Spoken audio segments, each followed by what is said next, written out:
JEE advance లో సంచలన ఫలితాలతో మరోసారి తన ఆధిపత్యాన్ని చాటింది Shri Chaitanya. South India number 1 గా ఆల్ ఇండియా ఓపెన్ కేటగిరీలో 4, 9, 10 ర్యాంకులతో ముందంజలో శ్రీ చైతన్య. అమెరికా ఇరాన్ యుద్ధం కారణంగా గల్ఫ్లో ఉద్రిక్తతలు నెలకొన్న వేళ వాణిజ్యపరంగా భారత్ కీలక ముందడుగు వేసింది. చమురు రవాణాకు కీలకమైన హర్మూజ్ జలసంధితో పని లేకుండా సురక్షితంగా వాణిజ్యాన్ని సాగించేందుకు ఒమన్తో కుదుర్చుకున్న సమగ్ర ఆర్థిక భాగస్వామ్య ఒప్పందం సిఈపిఏ నేటి నుంచి అమల్లోకి వచ్చింది. ఇదొక వాణిజ్య ఒప్పందం మాత్రమే కాదని భారత ఇంధన ఆర్థిక భద్రతకు పెట్టిన దీర్ఘకాలిక పెట్టుబడి అని global trade research initiative GTRI విశ్లేషించింది.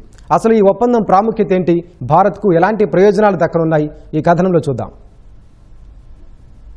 America Iran యుద్ధం కారణంగా అంతర్జాతీయ జలాల్లో ముఖ్యంగా హర్మూజ్ జలసంధి గుండా నౌకల రాకపోకలకు తీవ్ర అంతరాయం ఏర్పడింది. ప్రపంచ రోజువారీ చమురు వినియోగంలో 20% ఇక్కడి నుంచే రవాణా అవుతోంది. సౌదీ అరేబియా, ఖతార్, యుఏఈల నుంచి భారత్కొచ్చే చమురుకు ఈ యుద్ధం వల్ల ఆటంకాలు ఏర్పడ్డాయి. అయితే ఇతర గల్ఫ్ దేశాలకు భిన్నంగా ఒమన్ తీర ప్రాంతం హర్మూజ్ జలసంధికి వెలుపల నేరుగా అరేబియా సముద్రం వైపు ఉంటుంది. దీనివల్ల గల్ఫ్లో ఉద్రిక్తతలు ఉన్నప్పటికీ ఒమన్లోని సలాలా, దుక్ము పోర్టుల ద్వారా ఎలాంటి ఆటంకాలు లేకుండా భారత్కు ఇంధన, వాణిజ్య రవాణా జరుగుతోందని global trade research initiative GTRI పేర్కొంది. గతేడాది డిసెంబర్లో కుదిరిన సిఈపిఏ ఒప్పందం ద్వారా భారత్కు భారీ ప్రయోజనం దక్కనుంది. ఒప్పందంలో భాగంగా ఒమన్ దాదాపు 98% భారత ఉత్పత్తులపై కస్టమ్స్ సుంకాన్ని తక్షణమే రద్దు చేసింది. దీనివల్ల పెట్రోలియం ఉత్పత్తులు, ఇనుము, ఉక్కు, బియ్యం, యంత్రాల ఎగుమతులకు మేలు జరగనుంది. అటు ఒమన్కు కూడా ఈ ఒప్పందం ద్వారా లాభం చేకూరనుంది. ఒమన్ నుంచి వచ్చే ముడి చమురు, ఎల్ఎన్జీ, వ్యవసాయ ఎరువులు, అమోనియాపై సుమారు 78% టారిఫ్లను భారత్ తగ్గిస్తోంది.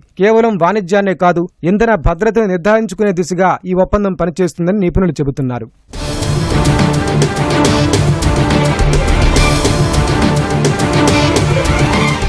ఇంధన సంక్షోభ సమయంలో ఒమన్ ఎంత నమ్మకమైన ప్రత్యామ్నాయమో గణాంకాలు స్పష్టం చేస్తున్నాయి. ప్రధాన గల్ఫ్ దేశాల నుంచి భారత దిగుమతులు 2025 ఏప్రిల్లో $15 బిలియన్ ఉండగా 2026 ఏప్రిల్ నాటికి $9.8 బిలియన్ పడిపోయాయి. ఎగుమతులు కూడా తగ్గాయి. కానీ ఒక్క ఒమన్ నుంచి మాత్రం భారత దిగుమతులు ఏకంగా 246.4% పెరిగి $430 మిలియన్ నుంచి $1.5 బిలియన్ చేరాయి. హర్మూజ్ జలసంధి గుండా రవాణా రిస్క్ గా మారినప్పుడు ఒమన్ అద్భుతమైన ప్రత్యామ్నాయమని జీటీఆర్ఐ వ్యవస్థాపకుడు అజయ్ శ్రీవాస్తవ విశ్లేషించారు.